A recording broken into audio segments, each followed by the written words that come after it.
आमच्या मतदारसंघामध्ये गोंदिया जिल्ह्यातून पैदल शेतकऱ्यांनी बैल उन्हाळ्यामध्ये घेऊन येत होते शेतीसाठी। या पोलिसांनी पकडले अध्यक्ष महाराज। आणि हे गोरक्षणवाले जे आहेत तथाकथित लोक, कर्ज दिलं गेलं नाही। मुख्यमंत्र्यांनी जाहीर केलं होतं की कुठलाही शेतकरी अडवला जाणार नाही, त्याला कुठलाही सिबिल लावलं जाणार नाही। पण अध्यक्ष महाराज त्या शेतकऱ्यांना थकीत असल्यामुळे त्यांना कर्ज देऊ केंद्रावर धान पडलेलं आहे, तो आता पाऊस चालू झालेला आहे, त्याचं धान्य खराब झालं तर तुम्ही घेणार नाही। काय दोष आहे त्या शेतकऱ्याचा? शहरातल्या लोकांना काय दोष नाही पडेल? हे जे आपण गरिबांना जे तांदूळ आपण देतो कंट्रोलच्या दुकानात, हे तांदूळ जे आहे सायकलिंग केलं जाते। सायकलिंग म्हणजे तेच तांदूळ वापस जाते, तोच तांदूळ पुन्हा वापस येते, तिला सायकलिंग म्हणतात त्यांच्या भाषेमध्ये। आणि हे तांदूळ तुम्ही खायच्या योग्य नसतात। पुण्यामध्ये पावसामध्ये मग पोलीस त्यांच्यावर लाठीमार करतो, त्यांच्यावर गुन्हे दाखल करतात। अहो, या पिढीला बर्बाद करायचा अधिकार तुम्हाला कोणी दिलेला आहे? तुम्ही नोकऱ्या देऊ शकत नाही सांगा, पण त्यांची चेष्टा तुम्ही करू नका। सांगायचे तुमचा 7-12 कोरा कोरा कोरा कोरा कोरा असं। आता व्हिडिओ आहे अध्यक्ष महाराज माझं, पण ते बरोबर नाही।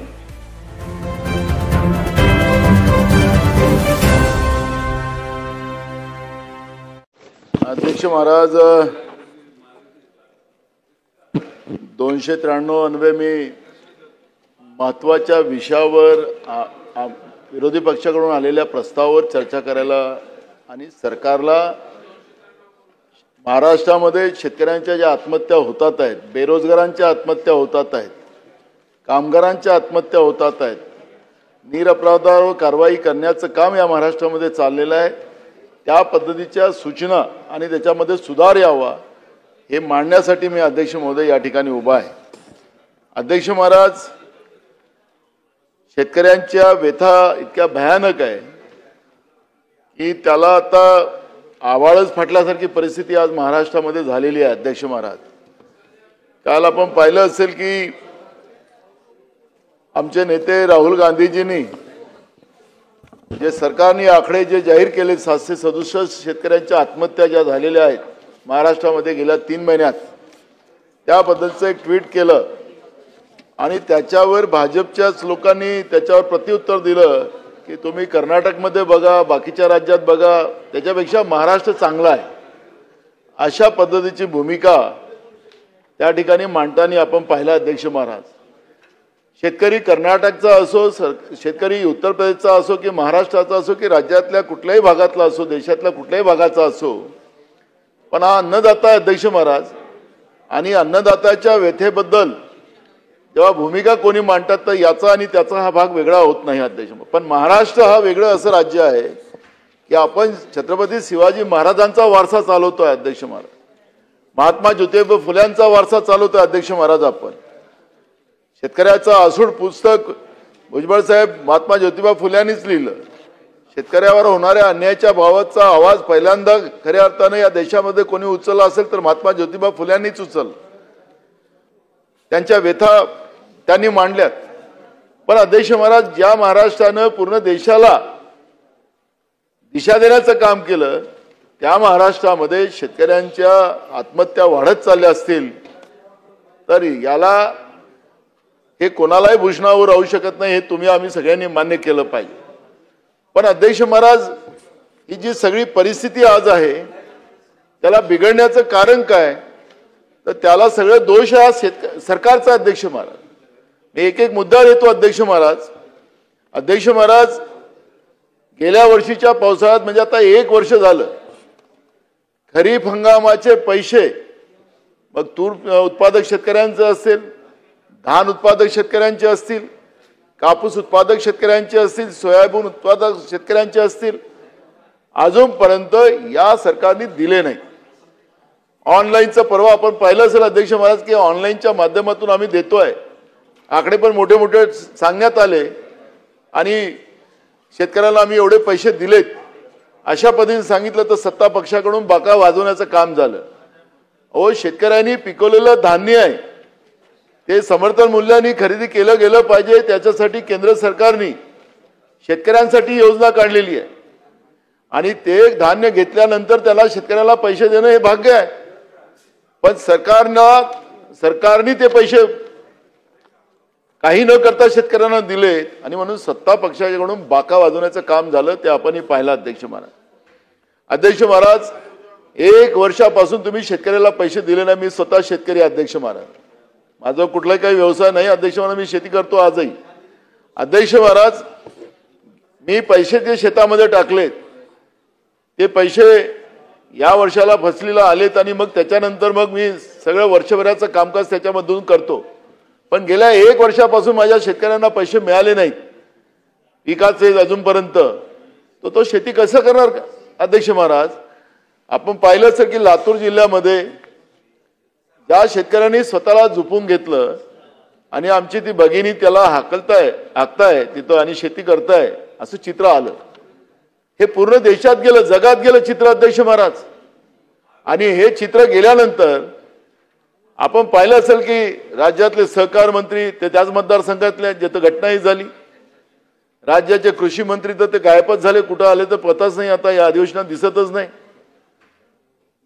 कारण का इथं आम्ही शेतकऱ्याचे पोरं बसतो आणि ते श्रीमंताचे आहेत, कारण का आम्ही भिकारी शेतकरी त्यांच्या म्हणण्याप्रमाणे.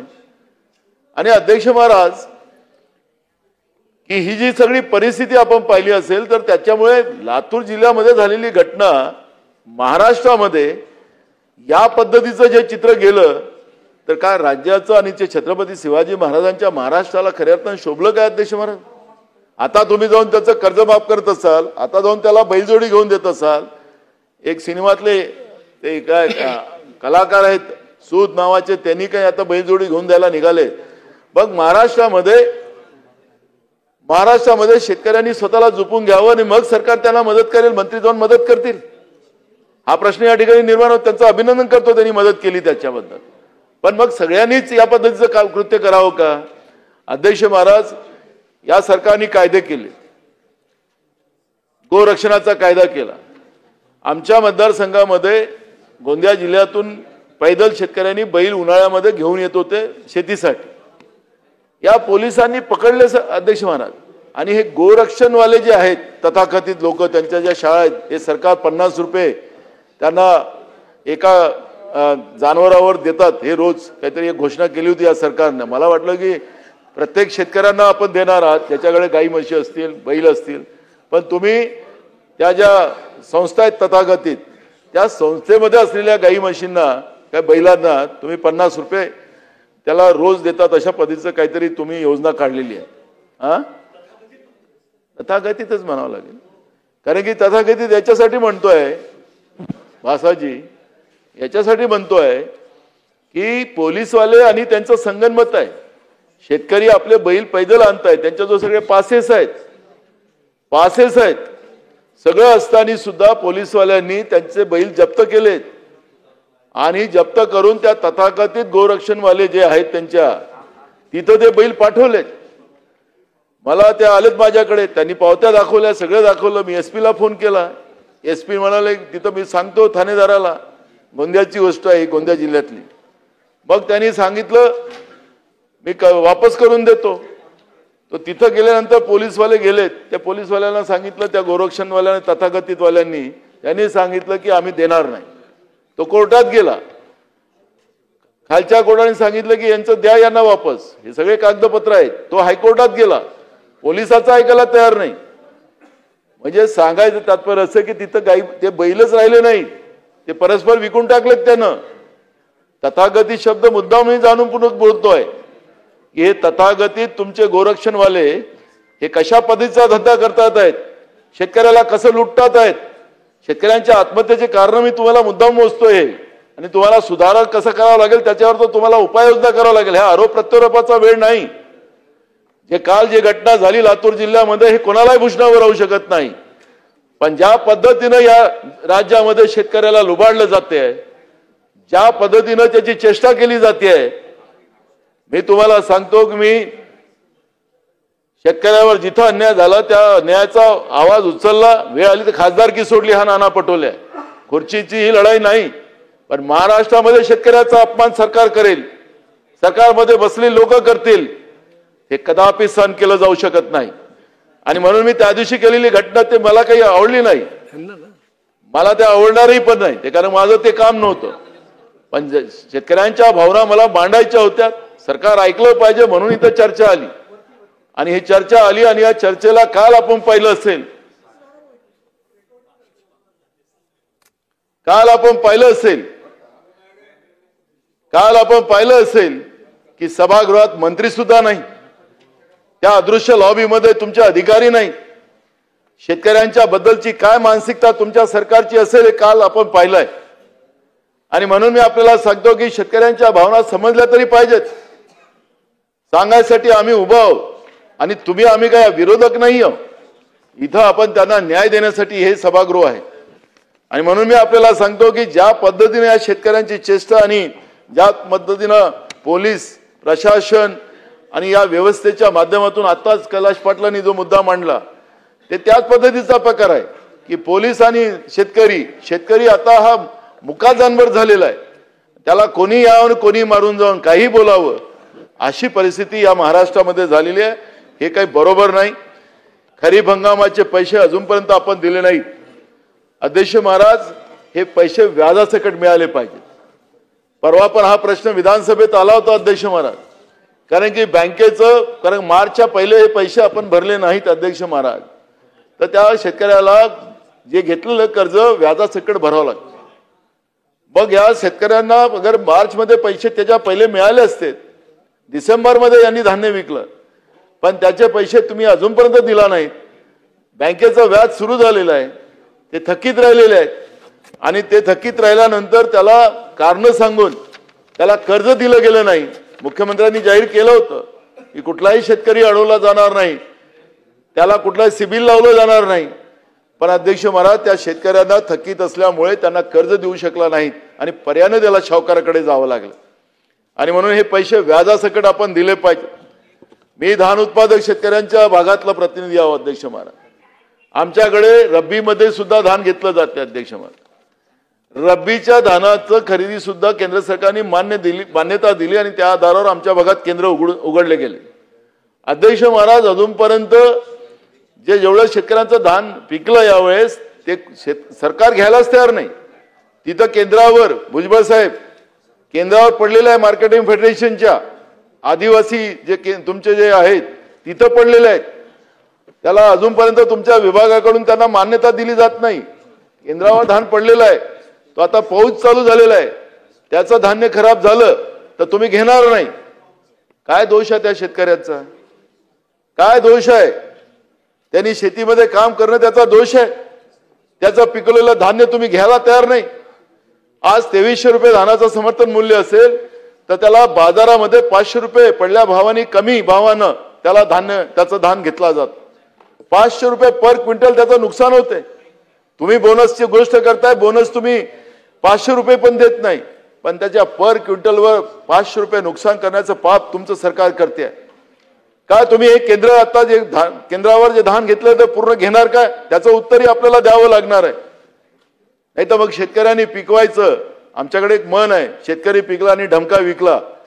जी परिस्थिती आपण लोकांनी करून ठेवलेली आहे त्याचं काय? आणि मग ह्या धान खरेदीमध्ये जो घोटाळा आहे, शेतकऱ्यांसाठी हे सगळे समर्थन मूल्याचे केंद्र आपण उघडतो, पण त्याच्यामध्ये हे तुमचे सावरकर साहेबांनी परवा म्हणालेत की दलाल बसवून ठेवलेले आहेत. या दलालांसाठी तुम्ही हे खरेदी करताय.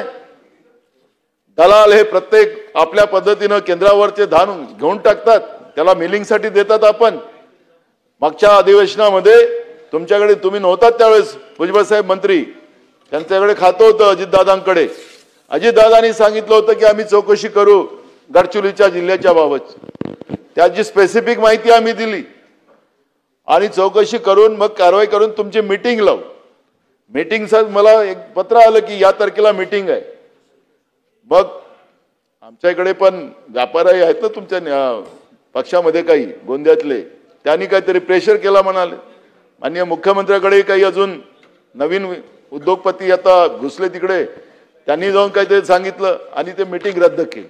का मीटिंग रद्द केली आपण लोकांनी? काय वस्तुस्थिती पुढे येऊ दिली नाही? गडचिरोलीमध्ये आपण पाहिलं असेल की मोठ्या प्रमाणात सायकल चालते. ते तुमच्या पीडीएस मध्ये जे तांदूळ येतो ना, ते पीडीएसचा तांदूळ हे शेतकऱ्यांनी पिकवलेला तांदळाचा नसतो, हे आपण घेतलेल्या धानाचा नसतो, कुठेतरी आंध्र प्रदेश कुठून तरी आपल्याला सगळी माहिती आहे. मग हे सगळं चाललेलं आहे आणि काय केलं जातं आदित्य तुम्हाला माहितीसाठी सांगतो, कारण तुम्हाला शहरातल्या लोकांना माहिती नाही पडेल. हे जे आपण गरिबांना जे तांदूळ आपण देतो कंट्रोलच्या दुकानात, हे तांदूळ जे आहे सायकलिंग केलं जाते. सायकलिंग म्हणजे तेच तांदूळ वापस जाते, तोच तांदूळ पुन्हा वापस येते, तिला सायकलिंग म्हणतात त्यांच्या भाषेमध्ये. आणि हे तांदूळ तुम्ही खायच्या योग्य नसतात. परवा एक पेपरला बातमी वाचत होतो टीव्ही वगैरे आपण, की सिमेंटच्या पोळ्या आणि युरिया ताटात, अशी एक बातमी आता परवा आली. काय चाललं काय? गरिबाच्या तोंडामध्ये तुम्ही लोक चांगलं धान्य देऊ शकत नाही, ते चांगल्या पद्धतीचं देऊ शकत नाही. आम्ही देतो 80 कोटी लोकांना फुकट धान्य. आपल्या देशाची लोकसंख्या समजा 143 कोटी असेल, त्याच्यातले 80 कोटी लोकांना आपण धान्य देतोय मोफत. म्हणजे आपली स्थिती काय त्याच्यावरून आपल्याला जगाच्या पाठीवर कळतंय की आपण 80% लोक, 80 करोड लोक आपल्या देशामध्ये आजही आपल्याला त्याला फुकट धान्य द्यावं लागतंय. आपण विश्वगुरू व्हायला निघालो तर आपली परिस्थिती काय त्याच्यातून स्पष्ट होते.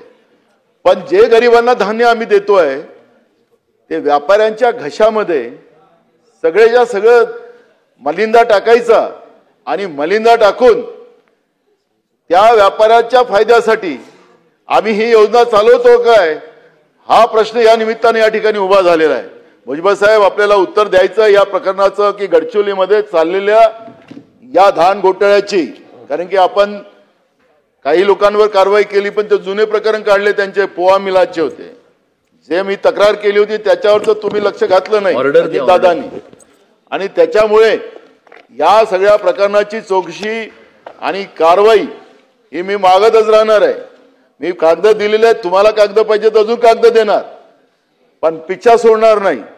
अशा शेतकऱ्यांच्या नावानं शेतकऱ्याच्या टाळूवरचं लोणी खाणाऱ्या माणसाला वाचवलं जात असेल आणि वाचवणारा जो कोणी अधिकारी असेल, तुमच्या विभागातल्या अधिकाऱ्यांचे खालच्या डेस्क ऑफिसर पासूनच्या सगळ्यांचे नावं आमच्या त्या गडचिरोली जिल्ह्यात पाठ आहेत. सेक्रेटरी लेवलवर, मंत्री काय या लेवलवर नावं माहीत असतात, पण खाली डेस्क ऑफिसर पासून नावं माहिती आहेत तुमच्या आमच्या त्या गडचिरोली जिल्ह्यात. म्हणजे तुमचा भ्रष्टाचाराची पाळंमुळं मंत्रालयात तुमच्या डेस्क ऑफिसरपर्यंत पोहोचलेले आहेत, उपसचिव पासून खाली सगळ्यापर्यंत. त्यामुळे मी त्याची जाणीव करून देतोय. आता आपल्याकडे खूप दिवसानंतर खातं आलं, त्याच्यामुळे तेवढं माहितीसाठी ठेवा. तर हा धान खरेदी घोटाळ्याच्या बाबतची भूमिका, कारण की मी शेतकऱ्यांच्या आत्महत्येच्या या प्रकरणामध्ये हे सगळे गोष्टी येतात म्हणून त्याच्यावरचा उल्लेख करतोय. तुम्ही सांगितलं की बोनस आम्ही देऊ. आपण आता बोनस द्यायला सुरुवात केली, मोठे मोठे बोर्ड लावले तिकडे की 20,000 रुपये हेक्टरी आम्ही शेतकऱ्यांना बोनस देतोय. तुम्ही सांगितलं होतं की सरसकट देऊ.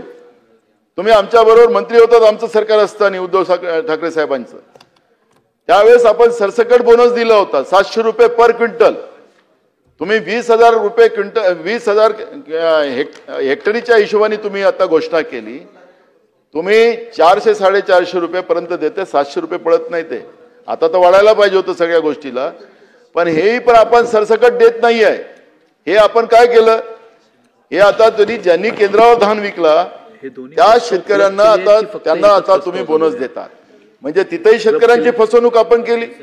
त्याचंही उत्तर आपल्याला द्यावं लागेल की हे सरसकट घोषणा केलेली होती. पहिले 25,000ची केली होती हेक्टरी, आता 20,000 हेक्टरी केलं. तर हे सरसकट आपण देणार का ते पण मला या उत्तरामध्ये मला पाहिजे आहे. महाराष्ट्रामध्ये अवकाळी पावसामुळे मोठ्या प्रमाणात शेतकऱ्यांचं या वर्षाला नुकसान झालेलं आहे. गेल्या वर्षाचे पैसे आपण दिले नाहीत. गेल्या वर्षाचे अवकाळी पावसाचे पैसे आपण दिले नाहीत आणि या वर्षाला पूर्ण वर्षभर या वर्षी अवकाळी पाऊस पडत राहिला. शेतकऱ्यांच्या तोंडातला घास या अवकाळी पावसामुळे जात राहिला. आसमानी संकट वेगळं आणि शासनाचं सुलतानी संकट वेगळं. मी सुलतानी संकट याच्यासाठी शासनाचं सांगतोय की ज्या ज्या वेळेस अवकाळी पाऊस पडला आणि शेतकऱ्यांची पिकं नाहीशी झाली, त्या पिकांमध्ये तुमच्या तहसीलदारला जेव्हा सांगितलं की जाऊन तू पंचनामा कर, तर तो पंचनामा करायला तयार नाही, कारण की मला वरतून आदेश नाही. आपण सांगणार आहे तुमच्या उत्तरामध्ये की आमचे स्टँडिंग ऑर्डर आहेत, आमचे स्टँडिंग आदेश आहेत आणि त्या आदेशाप्रमाणे सगळी आम्ही कारवाई करायला सांगितलेली आहे. शेतकऱ्यांचे वेळेवर पंचनामे केले गेले नाही। एका जिल्ह्यामध्ये आमचे कृषी मंत्री गेलेत, या नाशिक जिल्ह्यात आता भुजबळ साहेब गेलेत, नाशिक जिल्ह्यामध्ये कृषी मंत्री गेलेत कारण की ते नाशिक जिल्ह्याचे आहेत।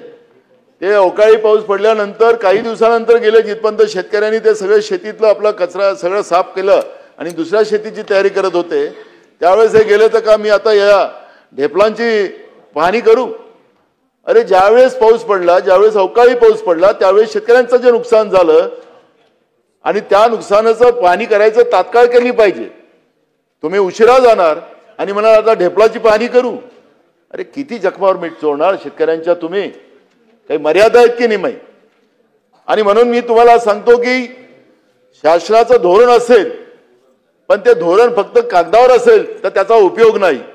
आणि म्हणून नैसर्गिक आपत्तीत वेळेवर शेतकऱ्यांच्या शेतीमध्ये तुमच्या अधिकाऱ्यांनी जाऊन पंचनामा देऊन करून तातडीनं शासनाने शेतकऱ्यांना मदत केली पाहिजे, ही भूमिका सुद्धा मी या ठिकाणी मांडतो अध्यक्ष महाराज। आणि म्हणून अवकाळी पावसाचे झालेले नुकसानचे पंचनामे आणि जी माहिती आपल्याकडे पडलेली आहे ते पैसे आपण केव्हा देणार हा प्रश्न या ठिकाणी निर्माण झाला आणि तातडीनं पैसे आपण द्यावेत ही मागणी मी या ठिकाणी करतो आहे। अध्यक्ष महाराज, दूध उत्पादकांचा तर वेगळा हाल आहे। आज दुधाचे भाव 30 रुपये लिटर आहे अध्यक्ष महाराज, आणि या 30 रुपये लिटरचा दुधाचा भाव जो आहे, आज दूध तयार करायला लागणारा त्याला खाद्य जे आहे दुधारू जनावरांना ते सगळं महाग झालेलं आहे। कुक्कुस असेल, ढेप असेल, सरकी असेल, त्याला लागणारा चारा असेल, हे सगळं महाग झालं अध्यक्ष महाराज। आणि म्हणून दुधाचे भाव, विखे पाटील, दुधाचे भाव हे वाढवले गेले पाहिजेत। आपण मंत्रिमंडळात आपल्याला याचा अभ्यास जास्त आहे दुधाचा, कारण की आजूबाजूला दोन्ही संघ आपले दुधाचे मजबूत आहेत, त्यामुळे दुधाचे भाव हे कमीत कमी 50 रुपये लिटर तरी आपण केले पाहिजे। आणि पाण्याची बॉटलच 50 रुपयाची आहे, तर दुधाचे भाव 50 रुपये केले तर काय फरक पडणार आहे? आता दुधापेक्षा पाणी महाग असेल आणि तुमचं सरकार हे जे आता तीन त्रिकुट्ट नाही म्हणणार मी, पण 3 मुंडीचं जे सरकार आहे ते ह्या 3 मुंडीच्या सरकारचा असर त्याच्यामध्ये पडला पाहिजे। शेतकऱ्यांना 50 रुपये लिटरचा भाव तरी दुधाला मिळाला पाहिजे, जेणेकरून आपल्याला आत्महत्या शेतकऱ्यांच्या थांबवण्यासाठी उपयोग पडेल, एवढी मागणी मी या ठिकाणी करतो आहे। अध्यक्ष महाराज, आम्ही शेतकऱ्यांना खूप दिलं असे आकडे आता उत्तरात येतील असं त्याच्यामध्ये मला शंका राहणार नाही। पण काय दिलं तुम्ही आणि शेतकऱ्याकडून काय घेतलं?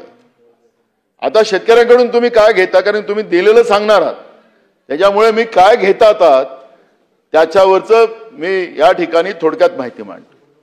आपल्याला लक्षात असेल की 2014 पासून डिझेलचे भाव वाढलेत, 2014 पासून खताचे भाव वाढलेत, ते वाढतच चालले, त्याचा आलेख खाली येत नाहीये, आलेख वाढत चाललेला आहे। खताचे भाव वाढले, बियाण्याचे भाव वाढलेत, औषधीचे भाव, कीटकनाशकाचे भाव वाढलेत, सगळ्या गोष्टीचे भाव वाढलेत। आणि हे सगळ्या गोष्टीचे भाव वाढल्यानंतर आपल्याला लक्षात असेल की आपण भाव वाढवत असताना 18% जीएसटी त्याच्यावर लावतोय। ट्रॅक्टर असेल, ट्रॅक्टरवर 18% जीएसटी, त्याच्या पार्ट जे लागतात, त्याचे साहित्य लागतात ट्रॅक्टरचे, त्याच्यावर 18% जीएसटी। तुमचं खत असतील, बियाणं असतील, कीटकनाशक असतील, आता तुम्ही कमीत कमी एकरभराचा शेतकरी असेल अध्यक्ष महाराज, तर त्याला 1 लाख रुपये अगर त्याने खर्च केला वर्षाचा, म्हणजे 1 लाख रुपये त्याचे म्हणजे जास्त लागतं, 1 लाख रुपये काही होत नाही अध्यक्ष महाराज। 1 लाख रुपये त्यांनी हे झालं तर 18,000 रुपये तर त्याचे असेच गेले। आपण 1 लाख रुपयाचा खर्च केला तरी 1 लाख रुपयात 18,000 गेलेत त्याचे अध्यक्ष। आणि तुम्ही वर्षाला 6,000 रुपये देताय, हे घेता किती? 3 पट आणि देता किती? 6,000। म्हणजे तुम्ही म्हणता की आम्ही शेतकऱ्यांना पैसे देतो, त्याच्या बायकोला कपडे घेऊन देतो, पायात चप्पल देतो, सगळं आम्हीच देतो। कधी कधी असं म्हणावं लागतं की 2014 पहिले तुम्ही कपडेच घालत नव्हतात, असं म्हणावं लागेल का? तुम्ही शेतकऱ्यांकडून घेतात, जास्त घेतात का? सरकार बनियागिरी करू शकतं का अध्यक्ष महाराज? माझा सवाल आहे। म्हणजे तुम्ही आमच्याकडून जास्त घ्यायचे आणि तुम्हाला थोडासा हिस्सा द्यायचा, तर हे बनियागिरी झाली ना. हे सरकारचं काम नाही आहे बनियागिरी करणं. सरकारचं काम आहे की शेतकऱ्याला मदत करणं, हे सरकारचं काम आहे. मग शेतकरी असो, कोणी असो, कामगार असो. पण आम्ही पैसे देतो शेतकऱ्यांना, अशा पद्धतीचा बेबनाव आव आणून शेतकऱ्यांच्या जखमेवर मीठ सोडण्याचं पाप तुम्ही लोक करताय. राज्य सरकारच्या तिजोरीत असतील, केंद्र सरकारच्या तिजोरीत असेल, हे शेतकऱ्यांचे पैसे जातात. शेतकऱ्यांच्या घामाचे पैसे तुम्ही घेऊन जातात, जास्त पैसे घेऊन जातात. आणि तुम्ही म्हणतात की आम्ही शेतकऱ्याला पैसे देतोय. आणि म्हणून तुमची ती भाषा बदलवली पाहिजे.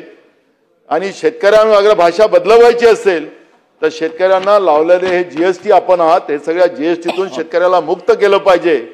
हे आव्हान मी आपल्याला या निमित्तानं करतो. नाहीतर तुम्हाला तो म्हणायचा अधिकार राहणार नाही की आम्ही शेतकऱ्याला देऊन राहिलो. शेतकऱ्यांना लुटायचं आणि मग मुठभर लोकांना वाटायचं, हे जे तुमच्या सरकारचं धोरण आहे, हे धोरण आपण बदलवलं पाहिजे. या ठिकाणी मी आवर्जून आपल्याला सांगतोय. अध्यक्ष महाराज, सगळ्यात मोठं नुकसान शेतकऱ्यांचं होतं विद्युत पंपाचं कनेक्शन. शेतकऱ्यांना शेतीला लागणारं विद्युत पंपाचं कनेक्शन, अध्यक्ष महाराज, सरकारने तर विद्युत फ्री केलेली आहे, शेतकऱ्यांसाठी जाहीर केलेलं आहे. अध्यक्ष महाराज, मगाशी पण कोकणातला विषय चाललेला होता. इथं अध्यक्ष महाराज मोफत विद्युत दिल्याबरोबर सरकारने त्याचं फेज गेला, समजा लाईनचा तार तुटली, काही झालं, ट्रान्सफॉर्मर जळलं, तर त्याला सरकार दुरुस्त करत नाही. त्या शेतकऱ्याला दुरुस्त करावं लागतं. अनेक शेतकऱ्यांचा जीव तिथं चालला आता. म्हणजे मोफत देता तर उपकार करत नाही तुम्ही लोक, पण ते देत असताना ते सगळे जे झालेलं नुकसान जिथं होतं त्या विद्युत प्रवाहामध्ये, ज्या गोष्टी म्हणजे फेज गेला, काही गेला, तो शेतकऱ्याला दुरुस्त करावा लागतो. तुमचा लाईनमॅन नाही करत. आणि त्याच्यामुळे अनेक शेतकऱ्यांचा जीव त्या ठिकाणी चालला.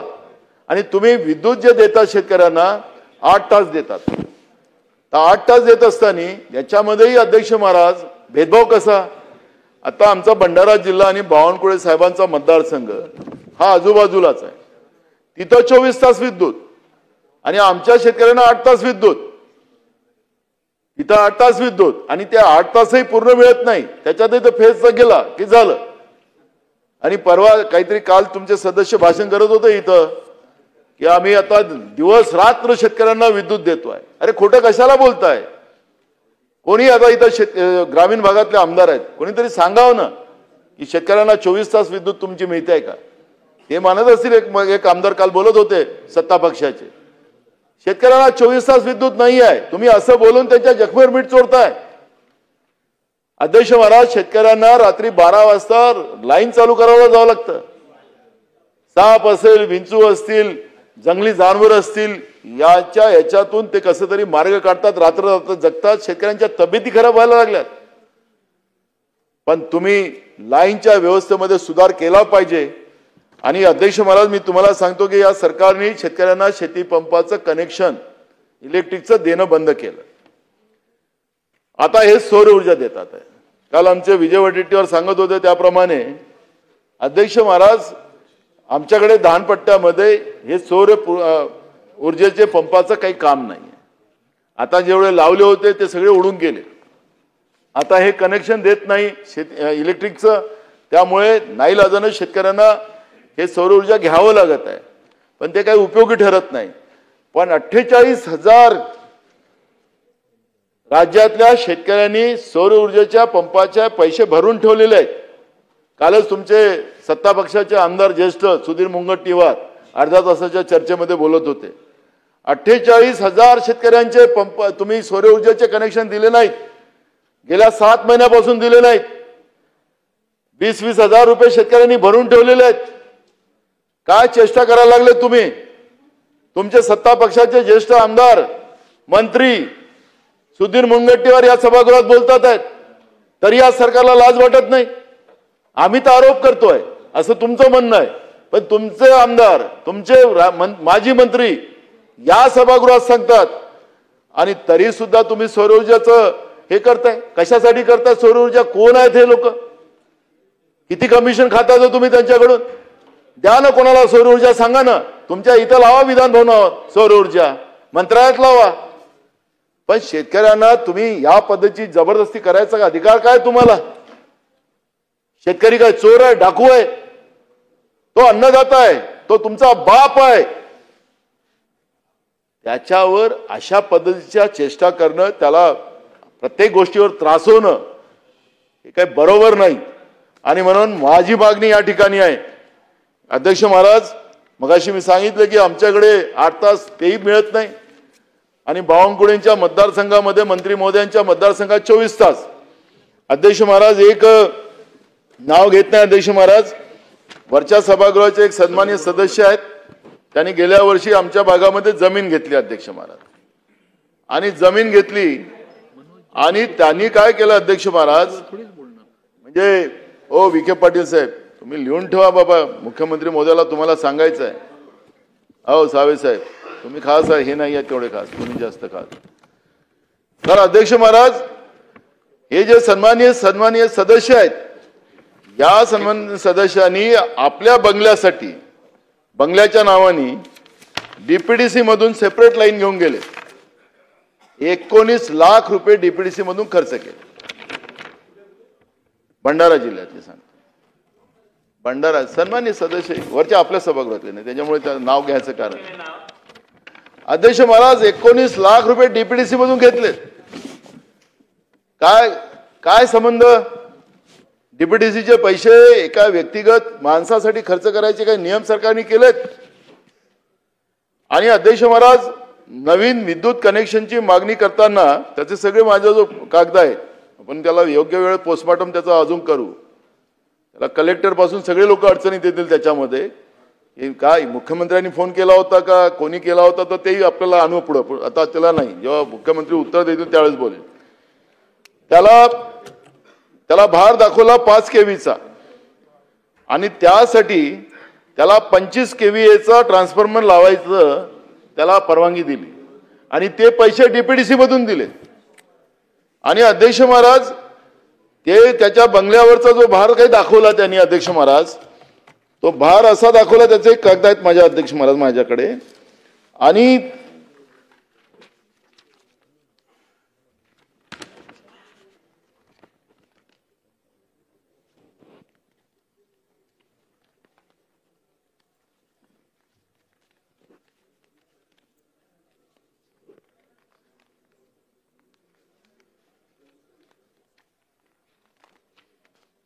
दाखवतो अध्यक्ष महाराज त्याची. अध्यक्ष महाराज, त्याचा जो भार दाखवत असताना त्याचा 5 केव्हीचा भार त्यांनी बरोबर वाटणी करून दिली की त्याच्या घरी 2 AC, त्याच्यामध्ये कूलर, त्याच्यामध्ये फ्रीज, लाईट, या सगळ्याच्या गोष्टी करून त्यांनी 5 केव्हीचा त्याचा भार दाखवला. याच्यात आहे कागद अध्यक्ष महाराज. आणि दाखवून त्याला 25 केव्हीचा त्याला ट्रान्सफॉर्मर लावला. सेपरेट लाईन घेऊन गेले 7 किलोमीटर, त्यासाठी 7 किलोमीटर सेपरेट लाईन घेऊन गेले. आणि त्या घराचं लाईन दाखवून तिथं त्यांनी आपल्या शेती बोर केला आणि शेतीला त्याला कनेक्शन जोडलं. म्हणजे अध्यक्ष महाराज, मग शेतकऱ्यांनी आता शेतीमध्ये झोपड्या बांधायच्या आणि मग त्या शेतीच्या झोपडीच्या नावाने त्यांना कनेक्शन द्यायचं. एक नवीन योजना काढली का सरकारनं? सरकारने नवीन योजना काढली काय? माझं त्यांना काय कनेक्शन दिलं याचा माझा विरोध नाही.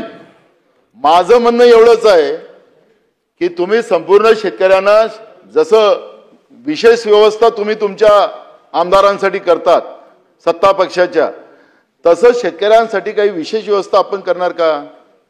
हा माझा प्रश्न आहे. त्याला काय कनेक्शन दिलं मला विरोध नाही, पण माझा विरोध एवढा आहे, माझं म्हणणं असं आहे की तुम्ही शेतकऱ्यांना कनेक्शन देणार काय या पद्धतीचं? म्हणजे तुमचा आमदार आहे वॉशिंग मशीन मध्ये साफ झालेला, त्याच्यामुळे तुम्ही त्यांच्यासाठी व्यवस्था करू शकत असाल तर मग शेतकऱ्यांसाठी का नाही? शेतकरी काय तुमचा शेतकरी नाही आहे? शेतकऱ्याला हे सरकार मान्य करत नाही? शेतकऱ्यांचे आवाज ऐकण्याचं या सरकारला काही गरज नाही का? असे प्रश्न या ठिकाणी निर्माण झालेले आहेत. आणि म्हणून मी आपल्याला या निमित्ताने एवढंच सांगतो की शेतकऱ्यांच्या शेती पंपाला आपल्याला विद्युत कनेक्शन जे तुम्ही बंद केलेलं आहे ते पुन्हा त्यांना द्यावं आणि कमीत कमी 12 तास तरी लाईन शेतकऱ्यांच्या शेतामध्ये द्यावं, ही मागणी अध्यक्ष महाराज आपल्या वतीनं मी सरकारला करतोय. अध्यक्ष महाराज, या ठिकाणी कर्जमाफीचा विषय आहे. अध्यक्ष महाराज, शेतकऱ्यांचं कर्ज माफ करण्याची भूमिका माननीय मुख्यमंत्र्यांनी जेव्हा तुम्ही सत्तेत होतात, तुम्ही जेव्हा निवडणुकीमध्ये गेलात लोकांच्या समोर, त्यावेळेस त्यावेळेचे मुख्यमंत्री एकनाथ शिंदे आणि आताचे मुख्यमंत्री महोदय जोरात जोरात भाषण करत होते. आमचे मित्र तर सांगायचे, तुमचा 7-12 कोरा कोरा कोरा कोरा कोरा असं. आता व्हिडिओ आहे अध्यक्ष महाराज माझं, पण ते बरोबर नाही. कोरा कोरा कोरा कोरा करेल असं मुख्यमंत्री महोदय सांगायचे. आता काय गरज आहे? आता काय थांबलेत तुम्ही? आमचं सरकार होतं, उद्धव ठाकरे साहेबांचं सरकार होतं, तर आम्ही पहिल्याच कॅबिनेटमध्ये तुमचं कर्ज माफ करण्याचं, शेतकऱ्यांचं कर्ज माफ करणं, यांचं नाही, शेतकऱ्यांचं कर्ज माफ करण्याचं धोरण आम्ही केलं. तुम्हाला काय अडचण आहे? तुम्ही कशाला आता समितीचं नाव घेताय? का ना शेतकऱ्यांचं कर्ज माफ करत? अनिल अंबानीचं 48,000 कोटीचं कर्ज माफ केलं. मेगा इंजिनिअरिंग ज्याला सुप्रीम कोर्टाने शिक्कामोर्तब केला, 14,000 कोटी रुपयेचं टेंडर त्याला दिलं तुम्ही, आणि 14,000 कोटीचं टेंडर देऊन त्याच्यामध्ये किती मलिंदा खात होता ते सुप्रीम कोर्टाने मान्य केलं, आणि म्हणून तुम्हाला ते तुमचं टेंडर क्रॅश करायला लावलं. हजारो कोटी रुपये मुठभर उद्योगपत्यांना तुम्ही द्यायला निघाला असाल, राज्याची तिजोरी खाली करायला निघाला असाल, मग शेतकऱ्यांसाठी कमिटी बसवायला काय गरज पडताय? शेतकऱ्यांचं सरसकट कर्ज माफ का करत नाही? याचं उत्तर सरकार देणार काय? आणि म्हणून म्हणून तुमची जबाबदारी आहे की सरकारचं तातडीनं तुम्ही बोलल्याप्रमाणे कर्ज माफ केलं पाहिजे. नाहीतर कोरा कोरा कोरा शेतकऱ्यालाच संपवायचं, त्यालाच उद्ध्वस्त करायचं, हा त्या कोरा कोऱ्याचा अर्थ होता काय? हा प्रश्न शेतकरी तुम्हाला लोकांना विचारल्याशिवाय राहणार. आणि म्हणून मी तुम्हाला सांगतो की शेतकऱ्यांचं कर्ज तुम्ही लोकांनी माफ केलं पाहिजे, आणि याच अधिवेशनामध्ये केलं पाहिजे. याच उत्तरामध्ये तुम्हाला सांगितलं पाहिजे की आम्ही याच अधिवेशनामध्ये शेतकऱ्यांचं कर्ज आम्ही माफ करू. नाहीतर तुम्हाला तुमच्या खोट्या थापा ज्या आहेत, तुमच्या जुमलेबाजी आहे, हे जुमलेबाजीला शेतकरी माफ करणार नाही, एवढं डोक्यात ठेवलं पाहिजे. अध्यक्ष महाराज, पीक विम्याच्या बाबतचं सुद्धा अध्यक्ष महाराज भयानक परिस्थिती आहे.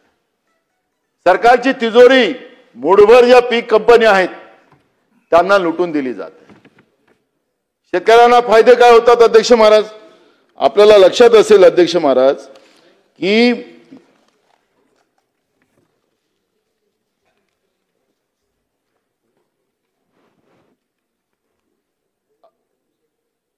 एकूण सहभागी शेतकरी या वर्षाला अध्यक्ष महाराज 11 लाख च्या वर शेतकऱ्यांनी सहभाग घेतला होता अध्यक्ष महाराज. आणि त्याला शेतकऱ्याकडून भरलेला विमा हप्ता अंदाजे 8,050 कोटी रुपये होता. अध्यक्ष महाराज, राज्य व केंद्र शासनाचा हिस्सा असा हा जवळपास 27,000 कोटी रुपये होते अध्यक्ष महाराज. एकूण विमा हप्ता शेतकरी शासन सुमारे 35,000 कोटी रुपये या विमा कंपन्यांना महाराष्ट्रातून म्हणजे सरकारच्या तिजोरीत म्हणजे जनतेच्याच खिशातले पैसे दिले गेले अध्यक्ष महाराज. शेतकऱ्यांना वितरित भरपाई अध्यक्ष महाराज आपण पाहिली असेल अध्यक्ष महाराज की जी मिळालेली आपण भरपाई दाखवतोय ती जवळपास 15,200 कोटी रुपये आहे, आणि जवळपास 19,800 कोटी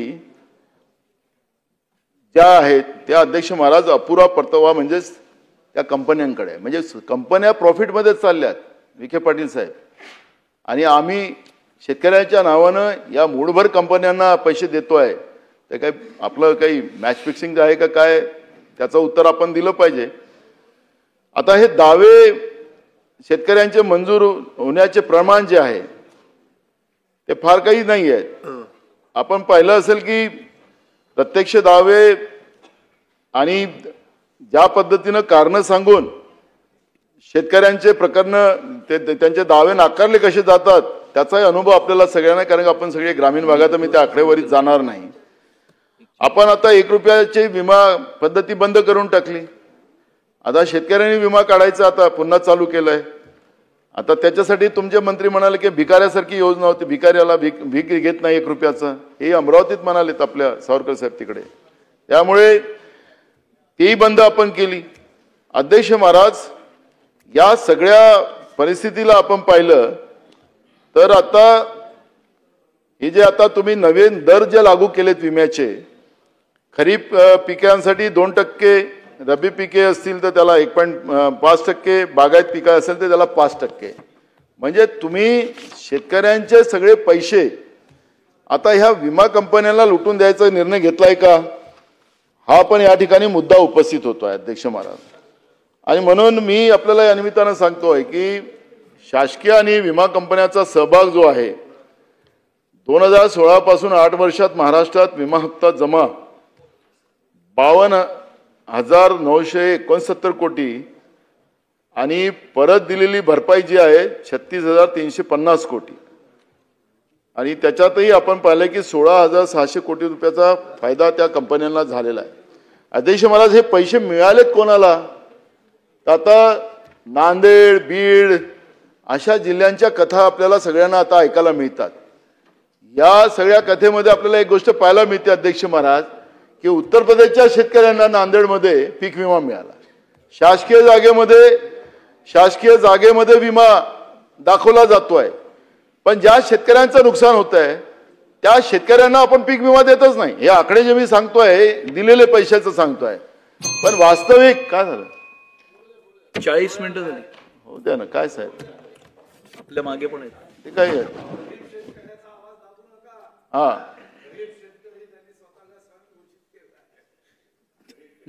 शेतकरीच आहे. तेही सांगितलं, सौर ऊर्जा पण सांगितलं तुमचं.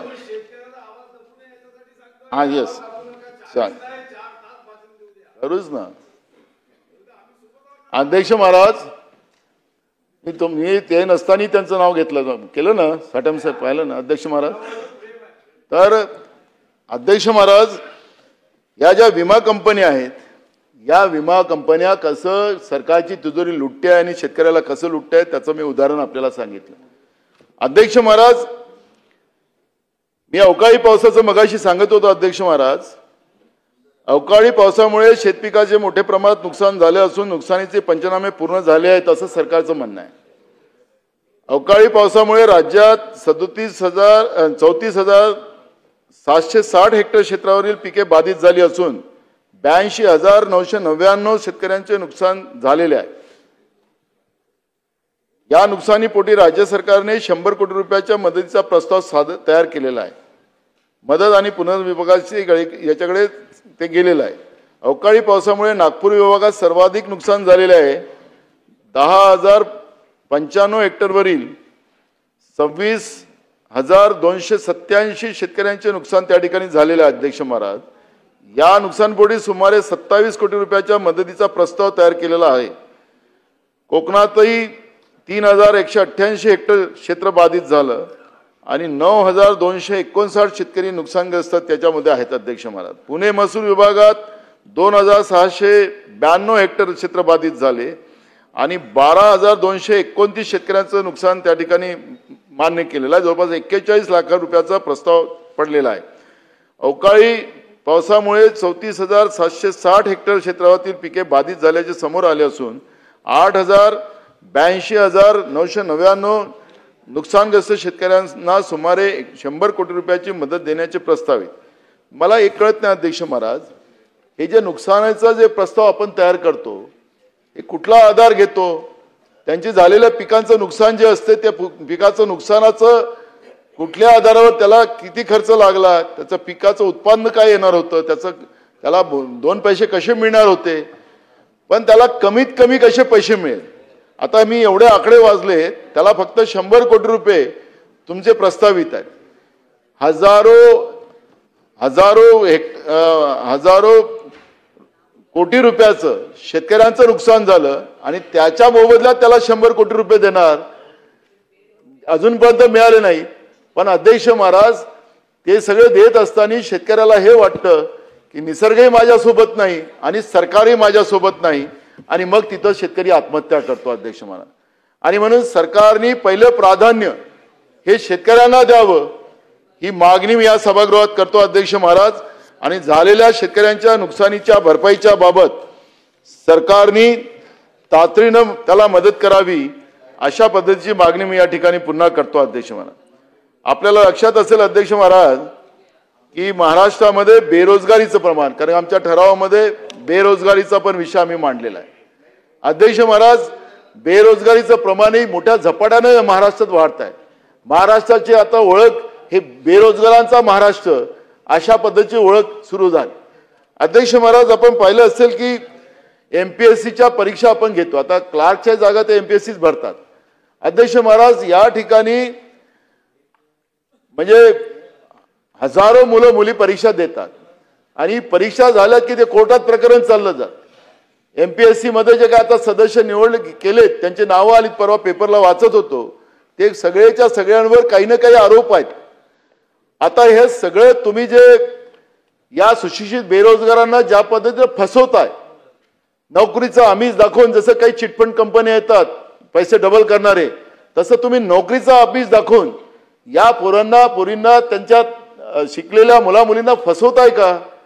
कोर्टात प्रकरण टाकायचं, त्यांचं ओव्हरहेड झालं की त्यांचा विषय संपला. त्यांची पिढीच्या पिढ्या बराबर करतात आहेत. आई वडील गावामध्ये काम करतात, हातावर कमवतात, खातात, आपल्या पोरांना शिकवतात. माझा पोरगा बाबू होईल, कुठेतरी साहेब होईल, कुठेतरी मोठ्या पदावर जाईल, हे स्वप्न बघतात शेतकऱ्यांचे मुलं मुली, गरिबांचे मुलं मुली. पण अध्यक्ष महाराज, तिथं येऊन पहिल्यांदा हे मुलं तिथं पुण्यामध्ये आंदोलन करताना पाहतो आपण. एमपीएससीच्या परीक्षेला आलेले मुलं मुली पुण्यामध्ये पावसामध्ये, मग पोलीस त्यांच्यावर लाठीमार करतो, त्यांच्यावर गुन्हे दाखल करतात. अहो, या पिढीला बर्बाद करायचा अधिकार तुम्हाला कोणी दिलेला आहे? तुम्ही नोकऱ्या देऊ शकत नाही सांगा, पण त्यांची चेष्टा तुम्ही करू नका, त्या तरुणांना तुम्ही फसवू नका, हे सुद्धा तुम्हाला या निमित्तानं सांगितलं पाहिजे. तुम्ही एमपीएससीच्या जागा जेवढ्या काय पद्धतीने तुम्ही भरणार आहात, ते पद केव्हा भरणार, कुठल्या पद्धतीनं भरणार? पोलिसांचे पद तर मोठ्या प्रमाणात महाराष्ट्रात खाली आहेत, त्यालाही तुम्ही सांगतात की आम्ही 10,000 भरू, 20,000 भरू. अहो, तुमची तर परिस्थिती अशी आहे की आता परवाच्या दिवशी माझ्या मतदारसंघात जे ते पोलीस स्टेशन असतात तर चौक्या, त्या चौक्यांना कुलूप लावून टाकलं. मी विचारलं आमच्या ठाणेदाराला, काय तुम्ही कुलूप लावलं? तिथले लोक म्हणतात की पोलीस चौकीला कुलूप लागलं. ते म्हणाले, साहेब आमचा जो स्टाफ नाही. म्हणलं, स्टाफ नाही? तर म्हणाले, साहेब नाही आहे. तर VIP लोक येतात. आता जे आमदार आहेत त्यांना पण आजकाल तुम्ही Y+ सिक्युरिटी देऊन ठेवलेली आहे. आता झालं ना, तुम्ही जे पळवापळवी केली होती, हो, तुमचा आदित्य ठाकरे, तुमची भीती होती का काय होती त्या लोकांना? आता ह्या सगळ्यांना तुम्ही Y+ सिक्युरिटी देऊन ठेवली होती. आता हे Y+ सिक्युरिटी त्यांना कशासाठी ठेवलेली आहे? अरे अजूनही आहे, अजूनही आमच्याकडे तर ते पोंग वाजवतच राहतात. लोक म्हणतात की हा कोणत्या पदावर आहे बाबा, असं ते चाललेलं आहे. हे कशासाठी चालू ठेवलेलं आहे? तुमच्यावर पहिलेच पोलीस कमी आहे, आणि तुमच्याजवळ डिझेल भरायलाही पैसे नाही आहेत आता पोलिसांच्या गाड्यामध्ये. मग हे जे तुमचं चाललेलं आहे VIP कल्चर, तुमचं सत्ता पक्षाच्या लोकांची जे गरमी चाललेली आहे, ते कशासाठी चाललेली आहे? तुमच्या आउटपोस्ट मध्ये तुम्हाला कुलूप लावावं लागतं, तुमचा जो स्टाफ नाही, आणि अशी परिस्थिती आहे. आणि तुमचं VIP कल्चर अजूनही चाललेलं आहे. ठेवा ना, प्रोटोकॉलचे लोक असतील त्यांना द्या, काय असेल ते. आता ते तुमच्या सत्ता पक्षाचे आमदार शेळके मगाशी सांगत होते की त्याला मारण्याची धमकी दिली. त्यांनी प्रश्न उपस्थित केला होता मगाशी, सुनील शेळके. अहो, आता पोलिसांचं काही भीती संपली काय संपली काय कळायलाच कारण नाही. पुणे जिल्ह्यात तर जास्तच प्रकार घडले. पण मला या निमित्तानं असं सांगायचं आहे की मी त्या कायदा सुव्यवस्थेवर बोलणार त्याच्यावर, पण अध्यक्ष महोदय, बेरोजगारांचाही प्रश्न हा महाराष्ट्रामध्ये ऐरणीवर आहे. कामगार मंत्री इथं बसलेले आहेत, कामगारांची पण व्यथा तीच आहे. कामगारांनाही फसवलं जात आहे. कामगारांनाही सुद्धा आता तर तुम्ही कायदेच केले, कामगारांच्या बाजूने नाही मालकांच्या बाजूने कायदे केले. त्याच्यामुळे हातावर कमवणारा खाणारा कामगार, त्याची अवस्था फार भयानक आहे. आणि म्हणून मी आपल्याला या ठिकाणी, अध्यक्ष महोदय, तुम्ही घंटी वाजवत आहे मगापासून, तुमचाही मान ठेवलाच पाहिजे. पण अध्यक्ष महाराज, मी या निमित्ताने एवढंच सांगतो, या राज्यामध्ये शेतकरी खुश नाही, शेतकरी अडचणीत. अध्यक्ष महाराज, या राज्यामध्ये बेरोजगारांची परिस्थिती वाईट आहे. या राज्यामध्ये हातावर कमवणाऱ्या खाणाऱ्या गरीब माणसाची परिस्थिती गंभीर आहे. त्याला मगाशी सांगत होतो मी, तांदूळ जो सुद्धा मिळतं कंट्रोलच्या दुकानात, तो पण खाण्यायोग्य नसतो. ते मूठभर त्यांचे दलाल जे आहेत, ते सावरकरांनी जो शब्द दलालाचा वापरला, त्या लोकांच्या घशात हे सरकार टाकतं आणि गरिबाच्या तोंडातला घास हिसकतं. अशी परिस्थिती आज या गरीब माणसाची पण आहे. आणि म्हणून या सगळ्या परिस्थितीला पाहिलं असेल अध्यक्ष महाराज, त्या सरकारचा जेवढा धिक्कार केला पाहिजे तेवढा कमी पडेल. आणि म्हणून महाराष्ट्रामध्ये पुढच्या काळामध्ये स्वतःला झोपून घेऊन शेतकऱ्याच्या बायकोला त्याला हाकलत लावावं लागत असेल अशी स्थिती या महाराष्ट्रात होता कामा नये. याची जबाबदारी या सरकारने घ्यावी. हा छत्रपती शिवाजी महाराजांचा महाराष्ट्र आहे. या महाराष्ट्राचं या पद्धतीने शेतकऱ्यांची दशा असेल, बेरोजगारांची दशा असेल, गरिबांची दशा असेल तर यांना छत्रपती शिवाजी महाराजांचं नाव घेण्याचे सुद्धा यांना लायकी नाही असं मी म्हणेल. आणि म्हणून या सगळ्या सुधार आपण कराव्यात. आणि त्याचं उत्तर फक्त उत्तरच फेकाफेकीचं नसलं पाहिजे. तुमच्या राज्यात असं आहे, या राज्यात तसं आहे, हे उत्तर नको. आम्हाला आमच्या राज्यात काय पाहिजे आणि आमचं राज्य कसं सगळ्या गोष्टी चांगलं होईल या पद्धतीची भूमिका सरकारने मांडावी एवढं या ठिकाणी मी आवर्जून सांगतोय. आणि हा काही चेष्टेचा आणि आरोप प्रत्यारोपाचा हा आमचा ठराव नव्हता.